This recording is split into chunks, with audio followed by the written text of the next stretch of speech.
ほとんどラルフ。当時90、2000年代くらいってめちゃめちゃいろんなラインが出てるんすよね。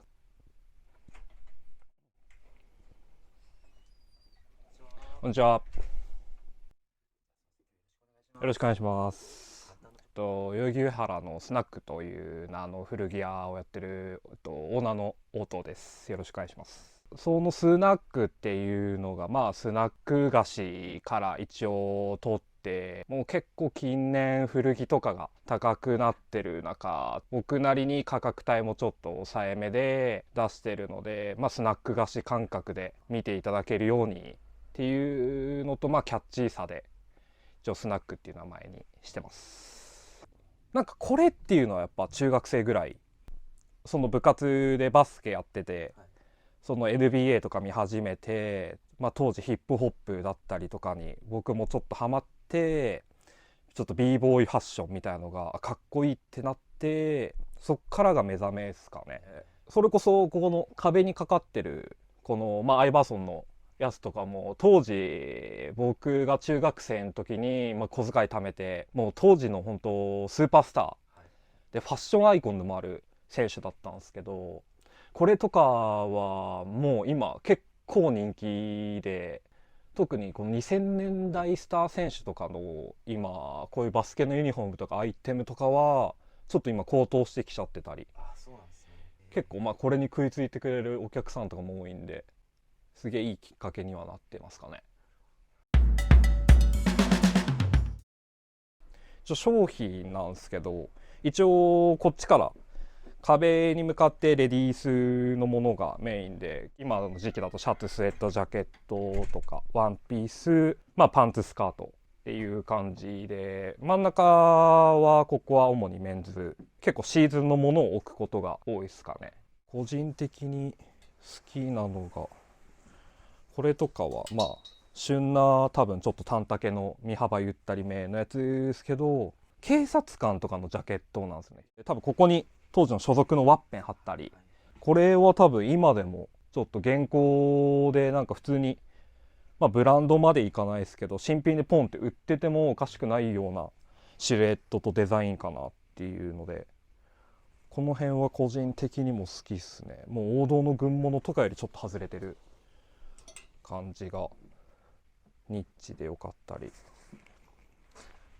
個人的にめっちゃ好きなのはちょっとこのトラックジャケットなんですけど、ペリエルスのジャケット、もうドカンって書いてあるんですけど、今アディダスのトラックジャケットとかがめっちゃ流行ってる中、ちょっとペリエルスのこの当時のオーバーサイズめのトラックジャケット今着てたらめちゃめちゃかっこいいかな。なかなかでもあんまり多分みんな手に取るようなもんじゃないんですけど、こっちは主にアメカジがメインですね。結構ヴィンテージだったりをよくこっちに置いたりとかしてて、いわゆる LLB にエディ・バウアー、こういうヘビネルのシャツだったり、この辺軍物とデニム系のアイテムとかパンツ、基本もうザ・アメカジ古着みたいな僕の中でイメージでここには置いてるんですけど、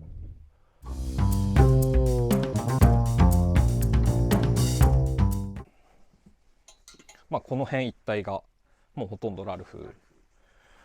で、結構当時90、2000年代くらいってめちゃめちゃいろんなラインが出てるんすよね。これの中でもちょっと僕のお気に入りっていうか珍しいなっていうのが、マックミールっていうラインですかね。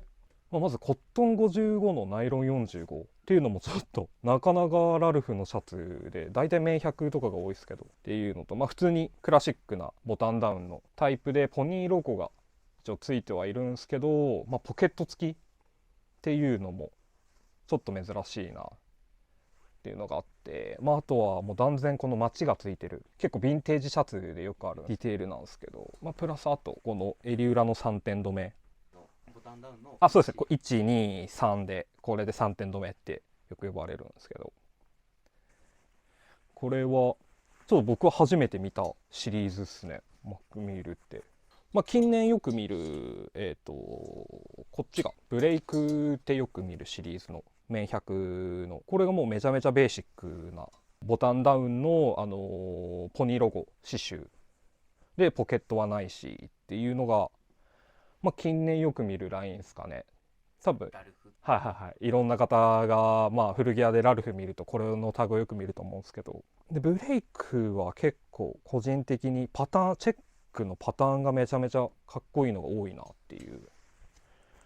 こっちの隣もブレイクなんですけど、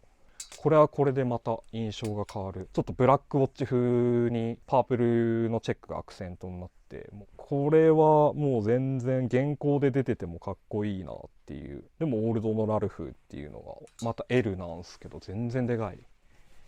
感じっすね。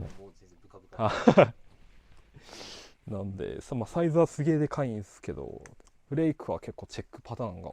割とかっこよかったり、すげえいろんな種類があって、あとこれも多分ちょっと古い2000ですかね、92戦ぐらいの GI シャツシリーズっていう、まあ多分 GI なんで、まあグーンとかのをモチーフかな、まあレギュラーカラーで、